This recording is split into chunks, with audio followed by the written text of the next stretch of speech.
সেই কিয়ামতের ময়দানে দুনিয়াতে যদি ভালো আমল না করে, জালসা মাহফিলে কোরআন হাদিস না শুনে, ওই যে সিনেমার হলে পড়ে আছে, ওই যে টিভি নিয়ে পড়ে আছে, লুডো নিয়ে পড়ে আছে, তাস নিয়ে পড়ে আছে, আপনারা বলেন এরা নিম্ন থেকে নিম্ন স্তরে যাবে না আপনারা যাবেন?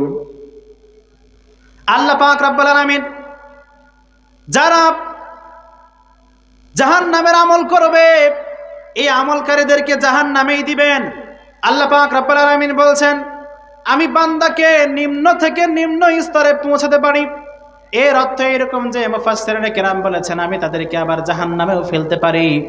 বান্দাকে যেরকম ভাবে জান্নাত দিতে পারি, সুন্দর বলে আখ্যায়িত করেছে এই নয়, আমি সেই বান্দাকে আবার জাহান্নামে নিক্ষেপ করতে পারি, জাহান্নামে ফেলে দিতে পারি। এই বান্দাকে আবার জাহান্নামের নিম্ন থেকে নিম্ন স্তরে পৌঁছাতে পারি। আল্লাহ বলছেন যে মানুষ সুন্দর, এর অর্থ এই নয় যে সে সমস্ত জায়গাতে সুন্দর থাকবে। আল্লাহ মানুষের জন্য জাহান্নাম সৃষ্টি করেনি, কার জন্য সৃষ্টি করেছেন? মানুষ ও জিন জাতির জন্যই তো, নাকি? তা আল্লাহ মানুষকে সুন্দর করে বানালেন, এর অর্থ এই নয় যে সে সব জায়গাতেই সুন্দর থাকবে, সব জায়গাতে সুন্দর থাকবে। আল্লাহ তাকে নিম্ন থেকে নিম্ন স্তরে পৌঁছাতে পারেন, এর অর্থ এটা তাকে আল্লাহ পাক রব্বুল আলামিন জাহান্নামে ফেলতে পারেন। একটু ভালো করে খেয়াল করবেন, আল্লাহ মানুষ সুন্দর বললেন, আবার জাহান্নামেও ফেলতে পারে এটাও বললেন। এরপর আল্লাহ পাক রব্বুল আলামিন ইল্লা দিয়ে ইস্তেসনা করছে, বের করে দিচ্ছে যে আল্লাহ কাদেরকে নিম্ন থেকে নিম্ন স্তরে পৌঁছাবেন না, জাহান্নামে দিবেন না।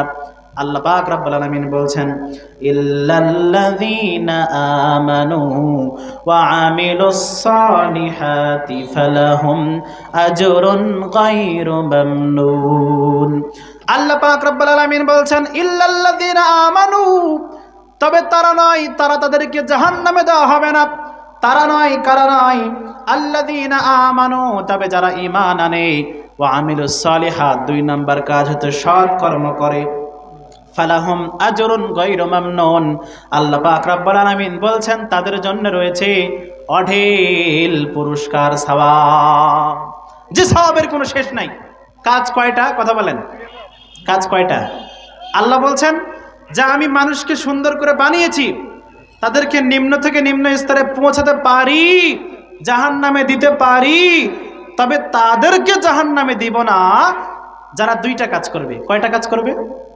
1, আল্লাহর প্রতি ঈমান, 2, ওয়া আমিলুস সালিহাত, সৎকর্ম। আল্লাহর প্রতি ঈমান, ঈমান মানুষের অত্যন্ত গুরুত্বপূর্ণ একটি বিষয়। যার ঈমান নাই তার কিছু নাই। যার ঈমান নাই, একজন হিন্দু বা একজন বৌদ্ধ, খ্রিস্টান বলেন, অন্য ধর্ম অবলম্বী যারা আছে তারা বলেন, তারা যদি ইসলামে আসতে চায় সর্বপ্রথম কি করতে হবে? ঈমান আনতে হবে। কি আনতে হবে?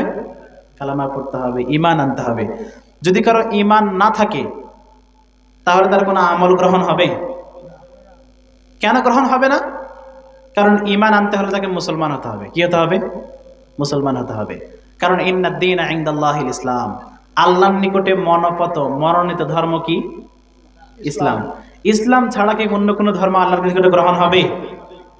বা সে ধর্মের মধ্যে কোনো আমল যদি কেউ করে তাহলে সে আমল আল্লাহর নিকটে গ্রহণযোগ্য হবে? হবে না। ঈমান আল্লাহর কাছে অত্যন্ত গুরুত্বপূর্ণ বিষয়। যার ঈমান নাই তার কিছু নাই, যার ঈমান নাই তার কিছু নাই। যে ঈমান নাই সে মুসলমান না।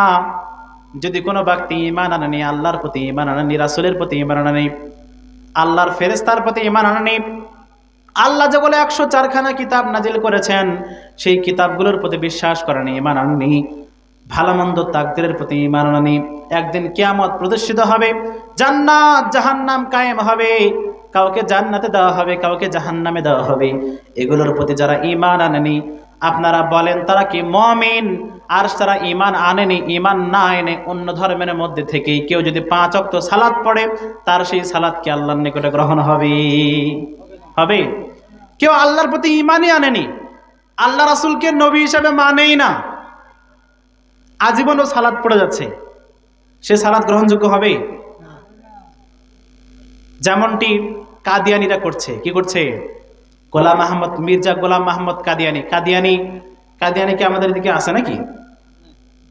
কাদিয়ানির মসজিদ, আমি যেখানে আছি দিনাজপুরে, আশেপাশে একটা কাদিয়ানির মসজিদ আছে, বুঝছেন? ওরাও নামাজ পড়ে, আর মসজিদের মধ্যে এলইডি টিভি রাখা রেখেছে, মানে লাগাই থেছে। ওদের জন্য টিভি দেখাও যায় আছে মসজিদের মধ্যে, দেখবে ভিতরে। হ্যাঁ, গোলাম আহমদ কাদিয়ানি কাফের। কাদিয়ানিরা কি? কাদিয়ানিরা এক বাক্যে কাফের। ওরা নামাজ পড়ুক, যাই পারে তাই করুক। কেন কাফের? আল্লাহ রাসূল সাল্লাল্লাহু আলাইহি সাল্লাম বলেন, আমার পরে প্রায় 27 জন মিথ্যুক নবী আসবে। কি আসবে? 27 জন মিথ্যুক নবী আসবে, ভণ্ড নবী আসবে, নিজেদেরকে নবী দাবি করবে। কিন্তু আল্লাহ রাসূল তো বলেছেন যে আমি হচ্ছি শেষ নবী, আমার পরে যদি কোনো নবী হতেন তাহলে লাকানা ওমর, ওমর নবী হয়ে যেতেন। ঠিক আছে না? কিন্তু ওমর কি নবী ছিলেন নাকি খলিফা ছিলেন? 4 জন খলিফার মধ্যে একজন খলিফা ছিলেন ওমর রাদিয়াল্লাহু তাআলা আনহু। আল্লাহ রাসূল বলেছেন আমার পরে কেউ যদি নবী হয় তাহলে উমর হতো। আর আল্লাহ রাসূল এইটাও বলেছেন আমার পরে ভণ্ড নবী দাবি করবে কয়জন? 27 জন দাবি করবে। তন্মধ্যে 4 জন থাকবে মহিলা, বাদ বাকি সবগুলো পুরুষ। মহিলারা আবার নবী দাবি করবে, 4 জন নবী দাবি করবে। একটু ভালো করে খেয়াল করবেন যে এই গোলাম আহমদ কাদিয়ানি বলছে আমিও একটা, মানে আমরা শেষ নবীকে মানি না, সেও নিজেকে নবী দাবি করে। কি দাবি করে? কাদিয়ানিরা, গোলাম আহমদ কাদিয়ানি নিজেকে নবী দাবি করেছিল। এখন বর্তমানে